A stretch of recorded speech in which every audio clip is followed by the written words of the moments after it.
కుంభరాశి వాళ్ళకు కుంభరాశి నక్షత్రాలు ధనిష్ట నక్షత్రం 3-4 పాదాలు, శతభిష నక్షత్రం 1-2-3-4 పాదాలు, పూర్వభాద్ర నక్షత్రం యొక్క 1-2-3 పాదాల వాళ్ళకి ఈ వారమంతా కూడా సానుకూలమైనటువంటి గ్రహస్థితే కనిపిస్తూ ఉంది.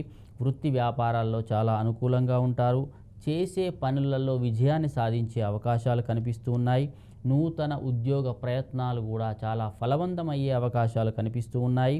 మానసికంగా కొంత ఇబ్బంది ఉండొచ్చు, అయినా సరే మీరు చేసే పనులనేవి చాలా సావధానంగా అనుకూలమయ్యే అవకాశాలు కనిపిస్తూ ఉన్నాయి. ఎందుకంటే కుజుడు షష్టమంలో ఉన్నాడు, దానివల్ల ఉద్యోగంలో మంచి స్థితి, ఉన్నత స్థితి అనేది కలిగే అవకాశాలు కనిపిస్తూ ఉన్నాయి. వ్యాపార వృద్ధి కూడా రెట్టింపు అయ్యే అవకాశాలు ఈ వారంలో మీకు కుంభరాశి వాళ్లకు కనిపిస్తూ ఉన్నాయి. వైవాహిక జీవితంలో మాత్రం కొంత చిన్నటువంటి ఇబ్బందులు అనేవి కలిగే అవకాశం ఉంది. దానివల్ల కొంత చికాకులు కానీ, భార్య మీద కొంత చికాకు పడడం కానీ చేసే అవకాశాలు కనిపిస్తూ ఉన్నాయి. సమస్యలు వస్తాయి, దాన్ని బంధుమిత్రులతో చర్చించి సావధానంగా ఉన్నట్టయితే మీకు మంచి ఫలితాలే కలుగుతాయి ఈ వారమంతా కూడా. మరియు సమయానికి అనేటువంటి ధనం అనేది మీకు వచ్చే అవకాశాలు కనిపిస్తూ ఉన్నాయి.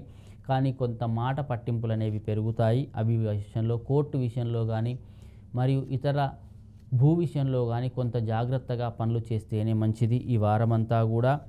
వాహన కొనుగోలుకు అనుకూలమైనటువంటి పరిస్థితి ఈ వారం, మరియు సానుకూలమైనటువంటి నిర్ణయాలు తీసుకోవడం వల్ల మీకు ఇంకా మంచి జరిగే అవకాశం కనిపిస్తూ ఉంది. ముఖ్యంగా విద్యార్థులకు పోటీ పరీక్షలలో వెళ్ళే వాళ్లకు మాత్రం మంచి అనుకూల ఫలితాలే కనిపిస్తాయి ఈ వారమంతా కూడా. మరియు కాంట్రాక్ట్ కానీ, రియల్ ఎస్టేట్ వాళ్లకు మాత్రం మంచి ఫలితాలే ఉంటాయి ఈ వారమంతా కూడా. కాబట్టి కుంభరాశి వాళ్లకు ఇంకా ఏవైనా ఫలితాలలో ఇబ్బందులు కలిగినట్టయితే శనిగ్రహ ఆరాధన చేసినట్టయితే చాలా మంచి జరిగే అవకాశం కనిపిస్తుంది. మీ అదృష్ట సంఖ్య 8.